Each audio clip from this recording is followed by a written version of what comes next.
All right, I just thought so many people were talking about Shedeur Sanders falling in the draft to the Cleveland Browns.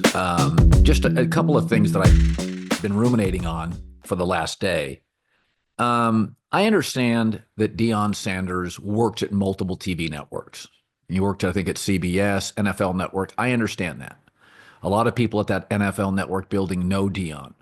But it is our job as broadcasters to cut through that and be honest with the audience. And I'm not going to call out anybody individually, but I thought it was really strange that all the draft coverage that I saw as everybody was shocked, dismayed that Shedeur Sanders had fallen in the draft, nobody said, even mentioned that maybe dad didn't help him out. I know a lot of people know Deion Sanders and like him. But go back to January. Go back to the Super Bowl week when Deion is on multiple shows. It wasn't until mid-March when Deion, probably somebody got into his ear, or maybe he came to his senses, where Deion Sanders said, okay, my son can be drafted by anybody.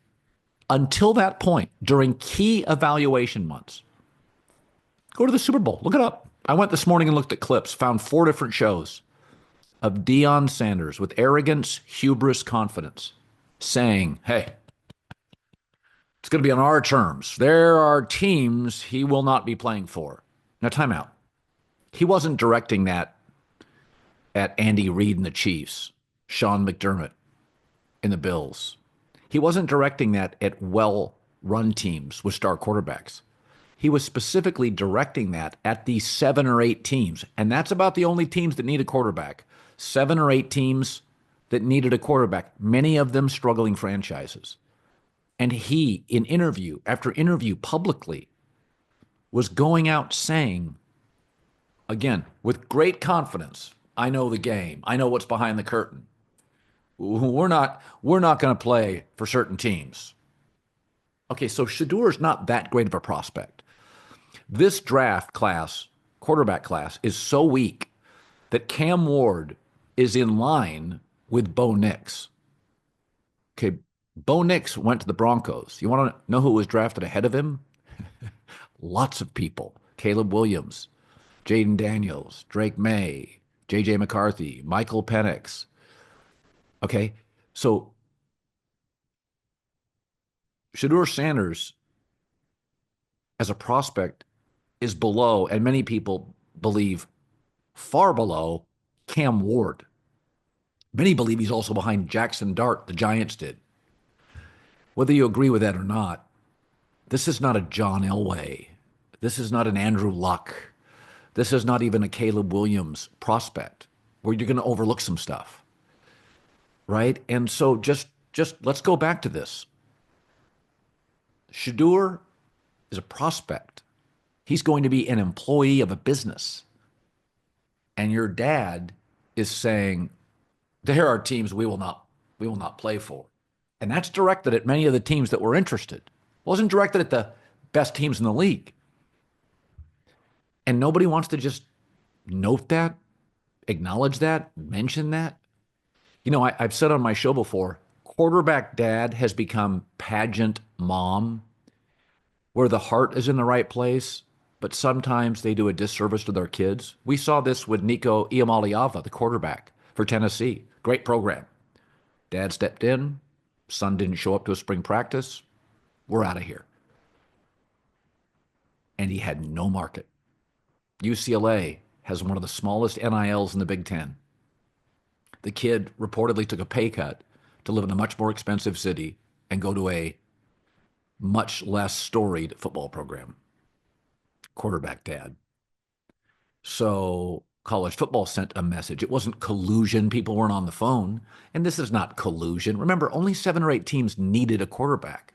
And I could argue only 2 teams needed a starting quarterback, Tennessee and Pittsburgh, unless the Steelers have some Aaron Rodgers deal agreed to.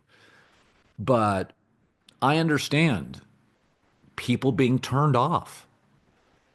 And then this has to be acknowledged too, as people at these networks doing the draft are not mentioning this. he not only interviewed poorly, Todd McShay on his podcast for The Ringer acknowledged he named a name. Brian Dable brought him in. Shedeur Sanders wasn't prepared on the whiteboard. When he called him out, Shedeur Sanders didn't take it well. So you may not like that there was anonymous coaches saying it was the worst interview ever. I can understand if you don't like that. That feels a little harsh. I get that. However, that doesn't make it untrue. There are multiple reports now, multiple teams that did not feel that Shedeur was engaged, that Shedeur made people feel small. It's okay to mention that stuff. So again, the greater the prospect, the more flaws you can have. And quarterback's different. Throughout the years, I talked to a lot of people in the league. Of all the sports I cover, I have far more NFL sources, mostly because that's your favorite sport and it drives a number. But when I talk to scouts and executives about football players, they talk about skill and talent and toughness. When I talk to executives about quarterbacks, the conversation changes. It's about leadership and focus, the ability to cognitively get up to speed, read a defense, totally different conversation. Everything's different for quarterbacks. That's why I was so tough on Johnny Manziel and Baker Mayfield on maturity. I didn't care if they were a Mike linebacker, a right guard. When you're a quarterback, the conversation changes. You need a lot of things from a quarterback that you don't need from other players. Maturity, focus, what really matters. You have to love football. I've been critical of Trevor Lawrence, who has said before, football doesn't define me. Well, people are looking for quarterbacks where football defines them. They want you to be obsessed. They want you to be Peyton Manning and Tom Brady and Patrick Mahomes. I'm sorry, they do. I didn't make the rules up. So I just thought it's a bit disingenuous to not mention the fact that football dad Deion was setting parameters up directed at the teams that were going to draft his son, which I think was a big turnoff. I've had NFL people say this before. We're not the NBA. We don't do load management. It's like no. NBA's got its own culture. That's not our culture. And college football sent that message to Nico Iamaleava. And I think some of this was, hey man, listen, no parameters. You got to interview better.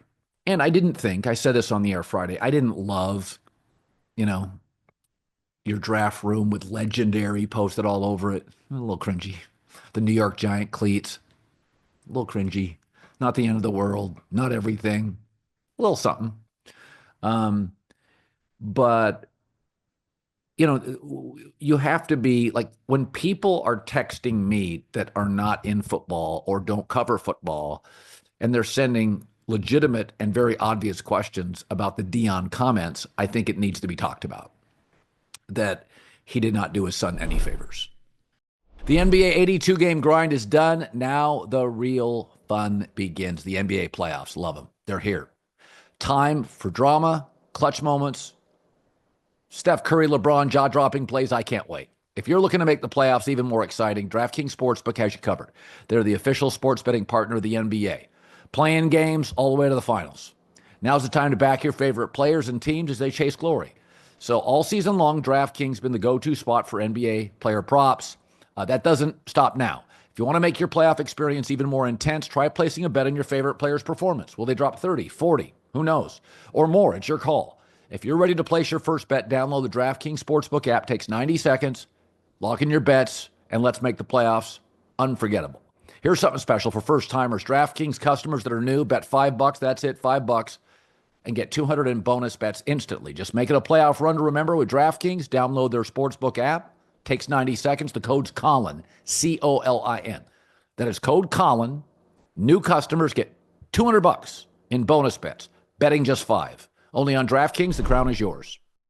Now, Deion did in March finally either acknowledge or infer that his son would be okay being drafted by anybody. But to me, a lot of the damage had been done in January and February and the Super Bowl week and early March. A lot of people were turned off. So I think that's part of it. I think there are messages being sent. It's not collusion. I mean, if Pete Carroll and Mike Tomlin Both pass on him. Tomlin needs a starter, and Pete could use a backup. They are both player friendly. They have both been coaches willing to draft players where there's a little bit of noise around them, and they passed. The Shedeur stuff, obviously. The Deion stuff, obviously turned off some people. And I've said this, that all this stuff's going to be tricky.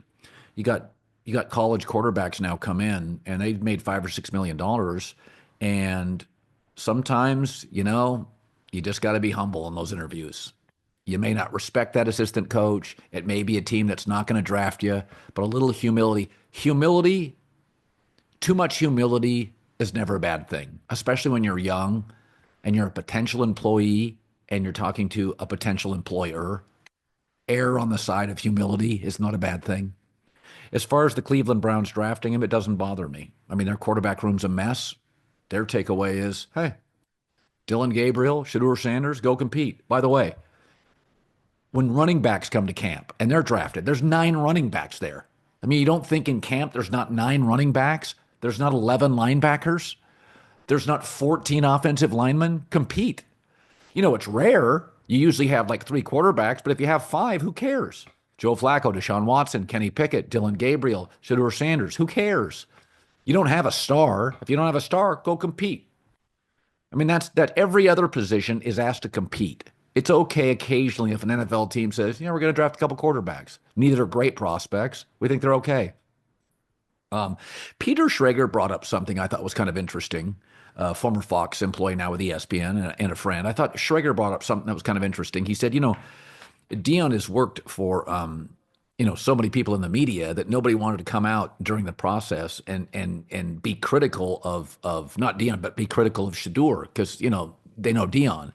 And said maybe that he was overhyped by all of us in the media. Now, I think it's interesting. I will say this. I thought he was a good prospect. I can remember when Deshaun Watson came out of Clemson. I didn't think he was that accurate of a quarterback. I thought he's a great athlete, but I said he's a B prospect.